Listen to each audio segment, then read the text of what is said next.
On today's show, 3 bangers on the slate tonight. What happened to KD and the Nets as they collapse against the Celtics? The Bulls win. Middleton gets hurt. What changes in Bulls versus Bucks? And Joel Embiid hit a game-winning turnaround 3. How did so many people, including myself, overlook the Philadelphia 76ers? Nick Angstadt, PatTheDesigner, Locked On NBA. Let's go. You are Locked On NBA, your daily NBA podcast. Part of the Locked On Podcast Network, your team every day. And welcome. You are Locked On to the NBA. My name is Nick Angstadt, host of the Locked On Mavericks podcast. And joining me, as always, on a Thursday, host of Locked On Bulls, PatTheDesigner. What you got for me? Hey, we going back to the UC11. Y'all got to see us there. Thanks for making Locked On NBA your first listen every day. Remember, Locked On NBA is free and available on all platforms, including YouTube, where you can subscribe to the show. Leave a comment. If you're watching right now on YouTube, leave a comment. Tell us who you wanted to win. Leave anything. Just leave any kind of comment below. Get in fights. I don't care. All right. Incredible night in the NBA. The Celtics get another win. The Sixers get another win. The Bulls get a win and tie the series up. Let's start with all 3 of these games could have been the number one game, right? Like all these games were incredible in this one. The NBA caused you to have a stroke tonight, right there. All of them were. Let's start with Celtics versus Nets. Celtics 114-107. They get the win. The Nets were leading this game the entire way. Like the Celtics did not lead until just about midway through the fourth quarter in this one. Brooklyn got out to a 9-0 lead to start the game. Didn't really look back at all. First half, KD had 15, Bruce Brown had 14, Dragic had 16.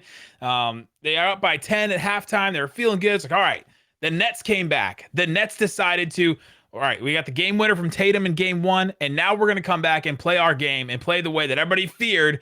Oh no, the Nets are coming. And then momentum just started shifting. It just started shifting. And in that arena, the TD Garden, in front of the Celtics fans, it just started shifting and shifting and shifting. Durant just couldn't get anything going, Kyrie couldn't get anything going until the fourth quarter. Celtics just took over. Jaylen Brown had a run of his own. Tatum had a couple of runs of his own. And the Celtics end up getting the win.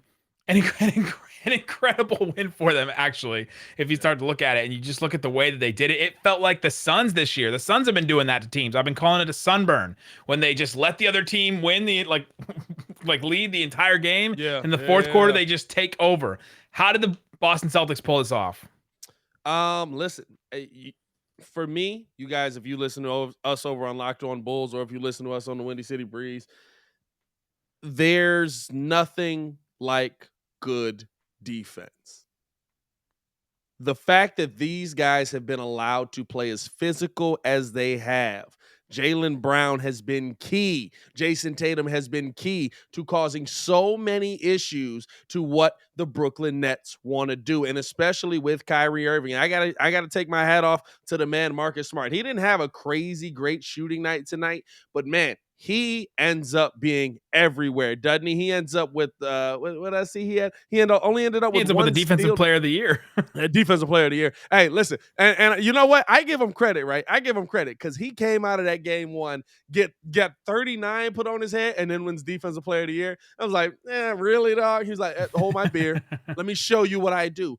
And really just the defensive intensity that the Celtics have come with against the Nets haven't been able to match, right? And even on the offensive end, or on the defensive end for the Nets, they haven't been able to match that. When this thing started to get away from, you saw Jaylen Brown start to wake up. Jaylen Brown was kind of docile for most of this game. He didn't get a ton of great looks, but in that third and that fourth quarter, you saw him start to wake up. You saw him start to attack on a consistent basis, and all of a sudden those shots started falling for him. He hit that deep 3 that really, to me, was the dagger. And I mean, there was a lot of time left on the game, but it ended up being the essential dagger as he knocked that one down. And that just changed everything for him, right? The playoffs are built on defensive moments, and the Nets have not had that defensive moment. And I'll be honest with you, I thought Andre Drummond was going to play a much bigger role in this. He has been the most useless big man in the NBA playoffs to this point.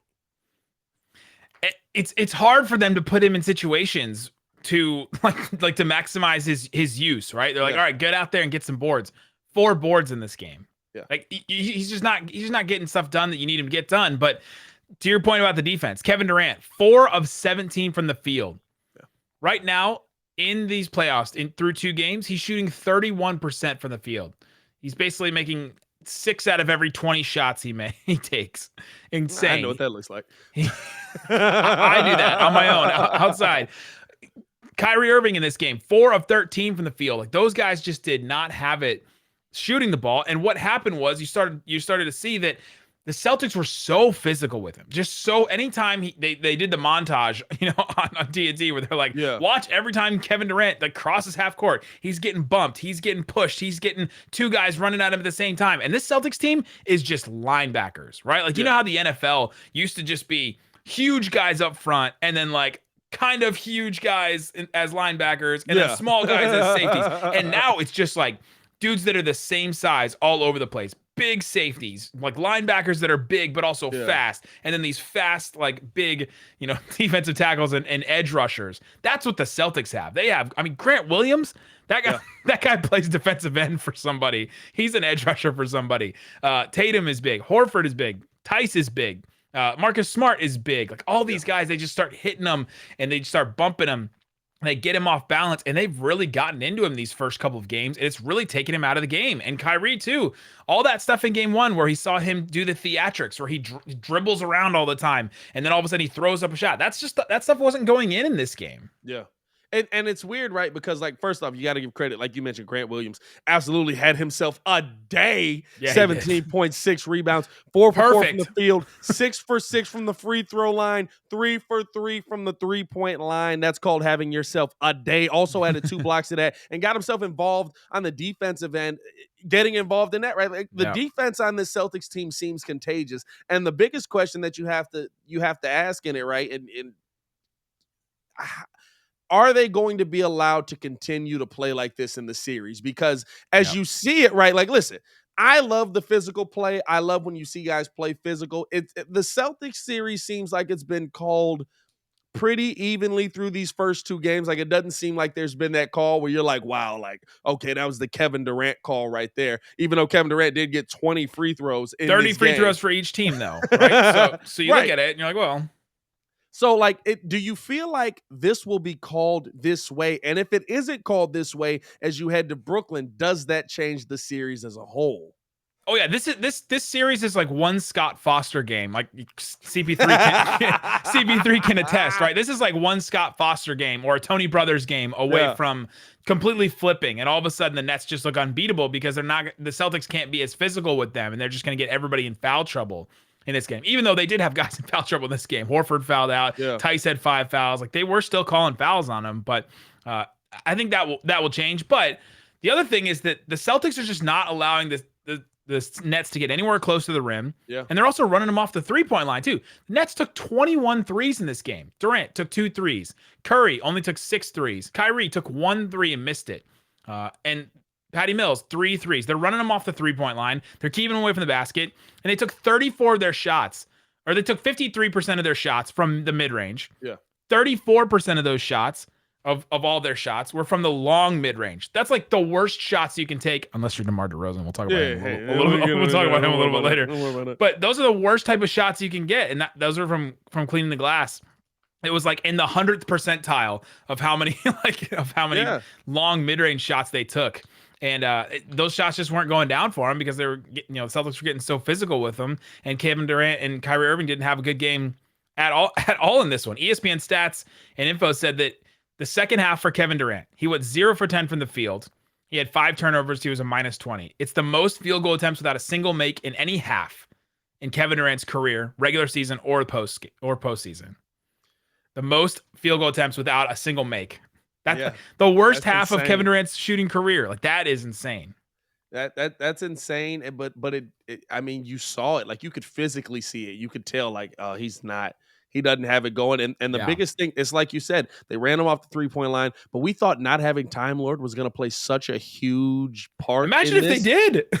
They would be destroying them, like because they have no inside presence. Class Claxton was relegated to a nobody in this. Drummond is a nobody in this series. So it's going to be interesting to see how it plays out. I want to give one shout out to Al Horford. That guy has looked incredible through 2 games. Like, this was a guy that was relegated to like just the Sam Presti, hey, just go and do nothing for us for a little while when he was in OKC. They traded Kemba Walker for him.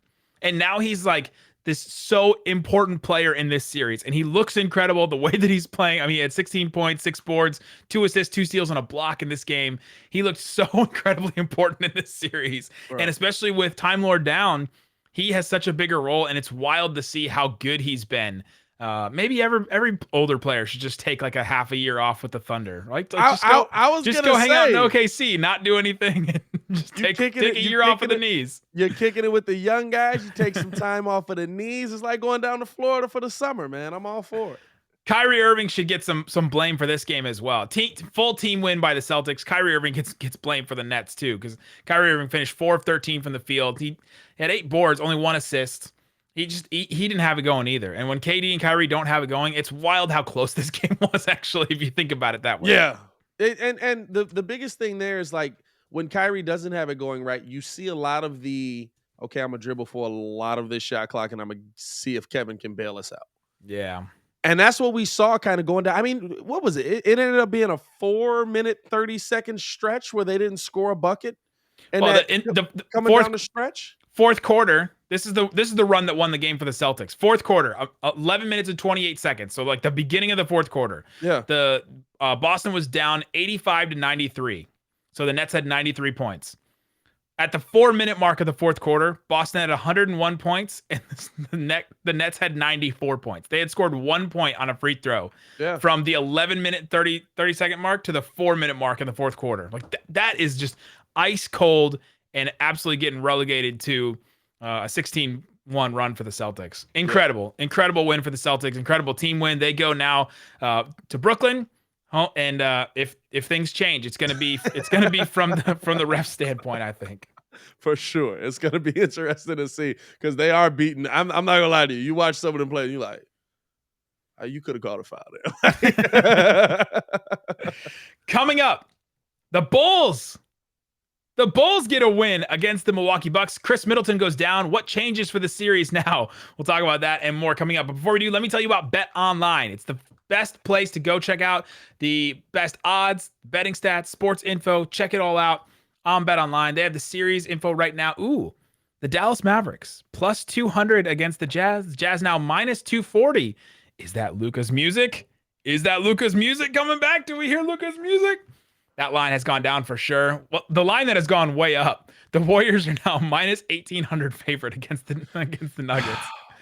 They got Jokic out there looking like a mechanic, bro. He is tired. The Suns are now only a minus 300 or 310 favorite against the Pelicans. They might want to relax on that one a little bit. It depends on book. Wild. It depends on book. Did we get word on book? Have not gotten full word on him yet. I don't know. Even without Booker, this team should beat the Pelicans. But anyway, go check it out. If you feel strongly about any of those, you want to take advantage of any of those lines, check them out at Bet Online. Head to the website today. Use your mobile device to learn more about the trends in action. It's Bet Online, where the game starts. Thanks for making Locked On NBA your first listen. For your next listen, check out the Locked On Now podcast. It's nightly recaps of every NBA game with analysis from our local experts, free and available wherever you get your podcasts. All right, Pat, moving on to our next game. In the NBA, the Bulls get a win 114-110, but it wasn't even that close. 4-point win for the Bulls, but it wasn't that close.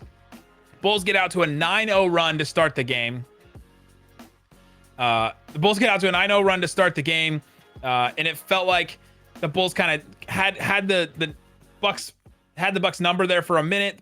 Bucks kind of come back, and then that second quarter into the third quarter run, they take control of the game, and DeMar DeRozan, 41 points in this game.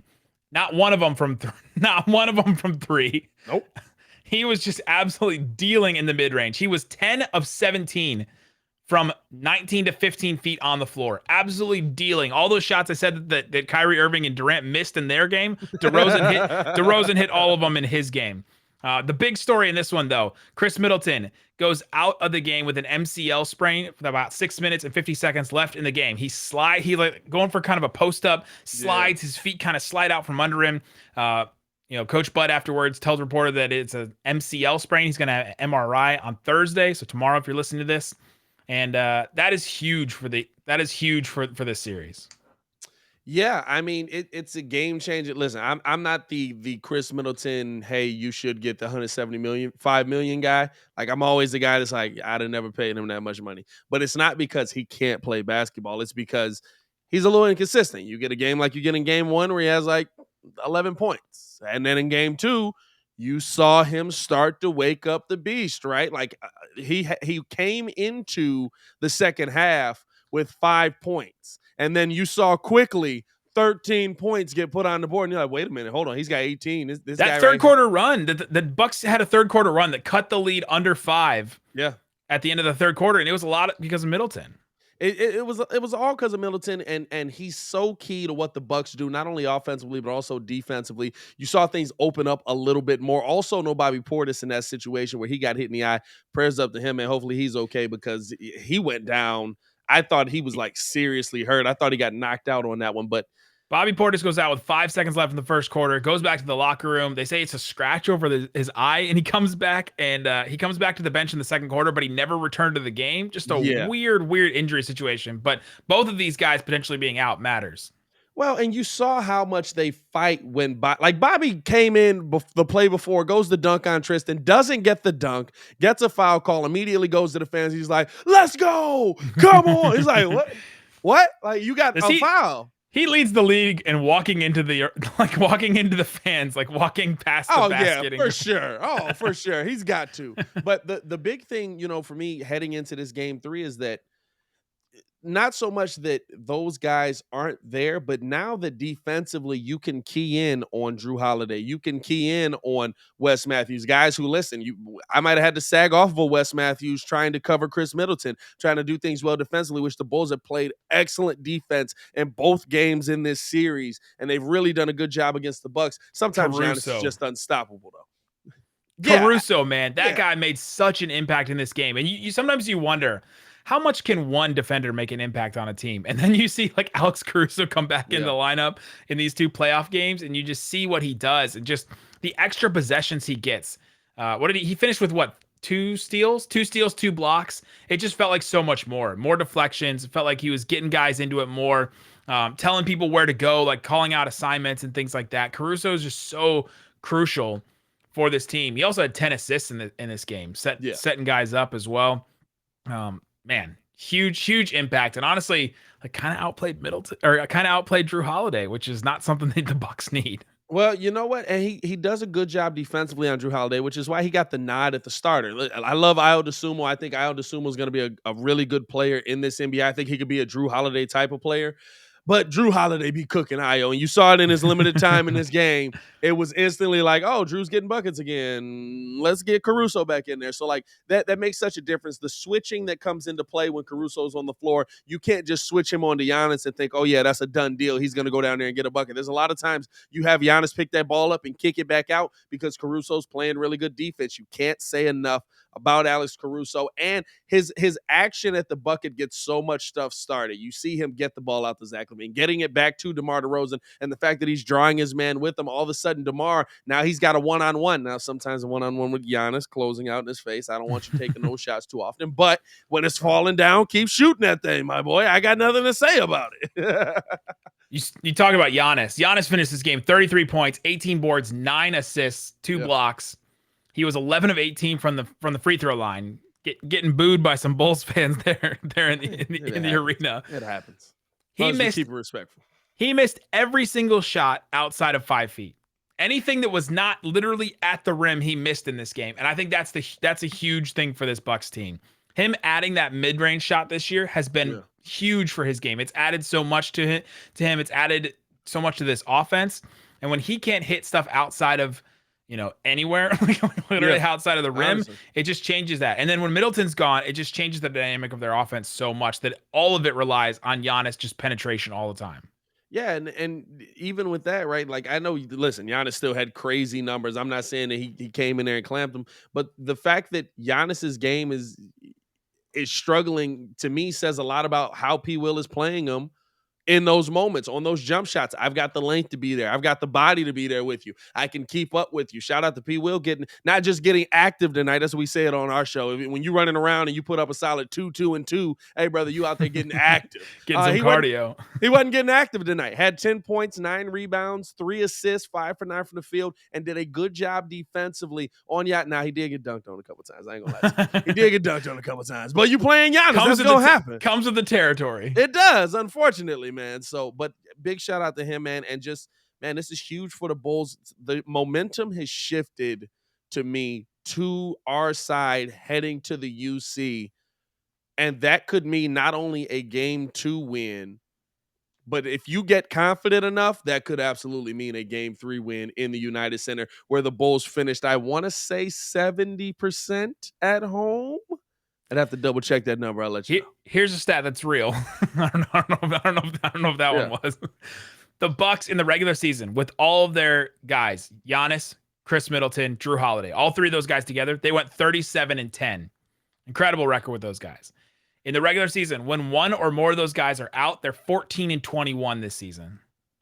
That's where they struggled. They struggled with a lot of injuries, inconsistencies, guys out of the lineup. And now all of a sudden, this Bucks team, it was the biggest favorite heading into their series. They're like a minus 1,400 on BetOnline or something like that to win the series. Now all of a sudden you look and the Bucks look vulnerable because their depth is not there the way that it's been before. They lose one guy, they lose Middleton, who was gonna play. He's gonna finish this game with what, like 40 minutes, 42 minutes? Probably, yeah. He was gonna play a lot. Where do those minutes go? Grayson Allen, Pat Connaughton. Hey, listen. We don't speak that name here in Chicago. Giannis's other brother. Here's the thing. I think you're going to see a split of it. You didn't see him at all tonight, which really surprised me. By the way, Bulls 65% win percentage at home this season. You didn't see him a lot at all, and I thought you would. But I feel like Serge Ibaka gets more run in there because he's been in these moments, because he's been that level of player. You know what I'm saying? And he just hasn't been that good for them. Yeah, but you know what? At this point, all you're asking for is rebounding and somebody that can knock down a jump shot. I don't know if he can be that, but I feel like you might have to throw him out there. But, I mean, Pat Connaughton's probably going to see a lot more time on the floor. And I'll tell you this, as a guy who's watched the Bulls every game this season, we have very, very much been prone to letting dudes that shouldn't go off on them. Against your team all-stars, you got everybody's team has one of those. Listen, I know Fork and Korkmaz his name because he kept killing us. Like, you DJ know Augustine for the Mavs. Kleber for the Mavs for me. when I'm like, who the heck is Kleber? And you the Jazz are saying that in our face. You know what I'm saying? Like it's so to me, there's still that threat even without Khris Middleton there, because Jrue Holiday's great, Giannis is great. But if they can't go, it does make it easier on the Bulls defensively heading into this final this 2 games at the UC. It changes a lot. For more on the Bulls, go check out Locked On Bulls. Check out Locked On Bucks with Kane Pittman. Great stuff all the time over there with him. Go check out those. And coming up, we will get into Joel Embiid, game winner. I'm surprised that this was our 3rd segment, but these games are so good tonight. Joel Embiid, it's a game winner, goes up 3-0 against the Raptors. I picked the Raptors to win this series. Why was I so wrong? We'll talk about that coming up. But before we do, let me tell you about Built Bar. It's a protein bar. Tastes like a candy bar. They're delicious. Try them. Go try them right now. Go get a box. Use the promo code LOCKED15, LOCKED15 to get 15% off your entire order. The Churro Puff. Delicious. 140 calories, 17 grams of protein, 6 grams of sugar in a bar covered in 100% chocolate with marshmallow puff stuffed in the middle of that. If the brownie batter puffs come back, do not wait. Order those. They were so good. My favorite bar, probably. Coconut brownie chunk, also an incredible flavor. The solid ones, mint brownie, the raspberry, the cherry barcia, if you're interested in the little fruit flavor, double chocolate. People love the peanut butter one. Those are absolutely delicious. Go check them out at built.com. Use the promo code LOCKED15 to get your protein bars that taste so great. Built.com, promo code LOCKED15. All right, Pat, last game on the schedule for us. Overtime. An overtime game. Sixers win 104-101. Joel Embiid gets the game winner. There's no other place we can start besides the game-winning shot. There's no other place we can start. Danny Green sets up as the inbounder. They set up a play. Joel Embiid is right there. He gets the ball, the turn, and the three. Didn't need the three. Didn't need it, but got it with 0.9 seconds on the clock. An incredible, incredible moment that's just going to be revisited and revisited. I'm sure Raptors fans are just like, how could I possibly watch this anymore and figure out all the different things that went wrong in this moment in order for them to get this win? But here we are. First off, shout out to Joel Embiid getting the Raptors back with the same shot essentially that Kawhi Leonard put him out of the playoffs with. They showed that right after. They showed that play right after it, and I was like, man, the revenge. That was a good moment. Kawhi ain't there no more. He ain't been there for a while. And there was no bounce though. There was no bounce in it. No bounce. It was clean. It was a clean shot. I'm not gonna lie to you. Like the reason I made that face, everybody watching on YouTube is gonna be like, "Why the heck Pat make that face?" It just clicked with me when you said that. Why the heck did they go for three? It worked out. Shout out to it. But a very weird move. I'm not gonna lie to you though. Like Joel Embiid, turn around, great shot, knocked him down. Nick Nurse, look at me. Come here. I know you're watching. I know you want to go one-on-one. Go full screen. Nick Nurse, right here. Look at me. Come on, because I know you should be game planning for the playoffs, but you're watching Locked On NBA right now. What was that? What was that? You had nobody on the inbounder. Pascal Siakam is guarding Tyrese Maxey for some reason. Achua is getting screened off by Siakam, and you had Fred VanVleet under the basket. I just want to know where's the logic in the defensive setup on that play call. Like, who's gonna take the shot? I don't know. The 7-foot dude that might win MVP might take the shot in this situation. It's like they completely overthought it. There's nobody guarding the inbounder, like you said. And then all of a sudden, who is it? Tobias Harris screens off Precious Achiuwa. So Embiid is just completely wide open. And then Fred VanVleet is under the basket because he's just like he's like the free safety. He's like, I'm going to go where he's just going to go wherever the ball is because there's only 0.9 seconds left on the shot clock. They have to get a shot up right here. And then Tyrese Maxey and Yang run to the other side of the court, and OG, Siakam, and Gary Trent Jr. all go over to that side. They all go over with Maxey and Yang because they think it's going to be a three. That means Joel Embiid's wide open, and the only person between Embiid and the basket is the smallest guy on the entire team in Fred VanVleet. Good defensive player, really good defensive player, but that can't be the spot that they I think the entire team overthought that whole play, and it makes Doc Rivers and the Sixers look like so smart, and they totally could have gone to 2 overtimes and or got a shot if it would have gone out of bounds. There was 2.4 left on the clock, but man, wild ending. And I feel bad because like OG Anunoby probably had the game of his life in the playoffs. Absolutely put you in a position to win this game. Gary Trent Jr. helped put you in a position. Now he kind of shot it a little bit off, but still finished. He was rising 24. From the dead. He was so sick in game 1, and now he comes back and man. But I mean, listen. That last second play, I don't know what we were looking at on that, but just in this game as a whole, right? Like you can't. The fact that you were even in this position and who we would say is their star, right? And Fred VanVleet essentially gave you nothing. Says a lot about the team that you have. To me, it says that they might not be ready for this year's playoffs, though. And like you said, you picked them to win. There's a lot of people that picked them in an upset. I picked them to win in Toronto. I thought they would get 2 because I thought losing Matisse Thybulle, who's one of Philly's best defenders, would play that big of an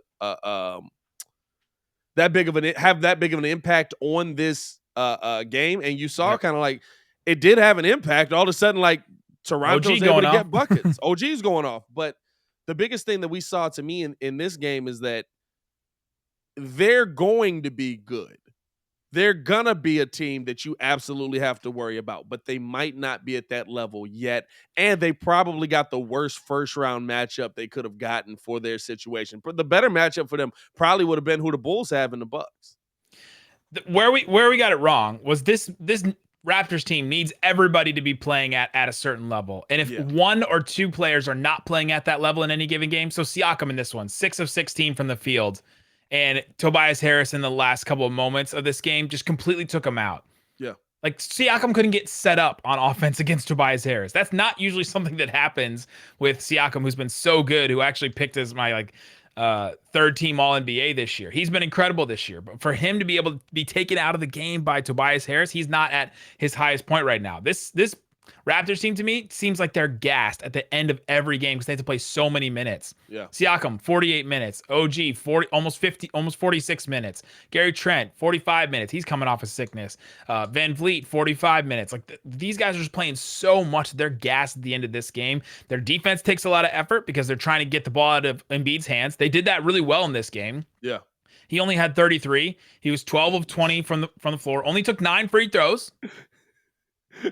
I just love he only had 33. That's like how we're talking about Giannis. It's only 33. I mean, that's what we're talking about with the best players in the NBA. Only 33. It's a win. This is true. It's a win for them.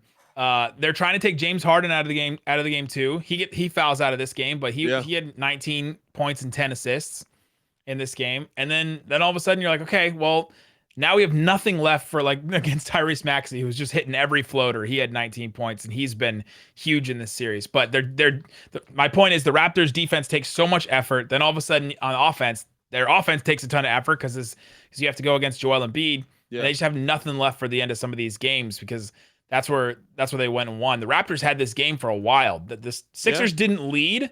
Sixers literally did not lead in this game until overtime, and they won the game. And they won the game.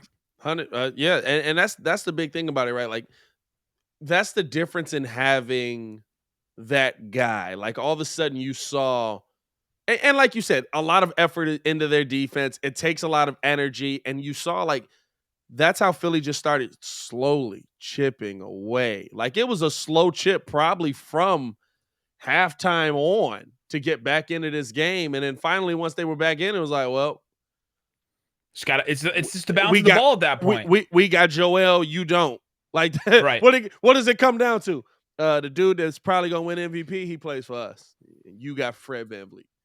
And Tobias Harris had a chance right at the end of regulation there. He could have had a putback, and he was point blank right at the rim, could have hit that, and that would have been the thing. The other thing about the Sixers, this Sixers team is maddening at times because the last play of regulation. Yeah. They run this play where Embiid finally so they have the ball with 27 seconds left. Precious had tried to drive. Harden does. Precious had the arm hook thing that he did that James Harden always does to people. And James Harden got Lowry. It's now dubbed the Kyle Lowry trying to get that flop yesterday. He got his sixth foul on that, which was kind of ironic. But he gets that. Sixers challenge that. It's unsuccessful. Precious misses both free throws at the line. Philly calls a timeout. They had 27 seconds left at the end of this game. With 8 seconds left, they get the ball to Embiid finally. Like they just waited and waited and waited. Then they finally get the ball to Embiid, and there was just nothing else for him. There was nothing really much more for him to do. He misses a shot. Tobias gets the offensive rebound, misses the putback. Same thing at the end here against same thing at the end of overtime. Embiid gets the ball with 8 seconds left. And Precious Achiuwa pokes the ball away when Embiid really isn't looking, and then it goes out of bounds, and that's when they get the 0.9 left on the shot clock. And you're just like, what are you doing? He's just Doc Rivers and them just sort of stumbled into this last play, got the game winner, they win the game, and all is forgiven. Dog, it's one of those things, right, where you watch them, and not even them, they do it a lot because it is how Harden gets a lot of his assists. I'm gonna be me, and then I'm gonna kick this mug to you. But it's so prevalent in the NBA today. We've talked about it probably in every game we've talked about tonight. Just I'm gonna take 18 seconds off the clock, and you're really good, so make some magic happen. And man, the fact that Embiid had the wherewithal, I don't even get why they went for a 3, but shout out to them, it worked. But that he had the wherewithal to turn around, put that mug up, and finish it, that says to me, that's the series. That was the pinhole on the series. You can play as good as you want to, but you don't have Joel Embiid. If you're going to be a team that's down 3-0 or down 0-3 in a series, Wouldn't you want to be the team that's going against James Harden and Doc Rivers?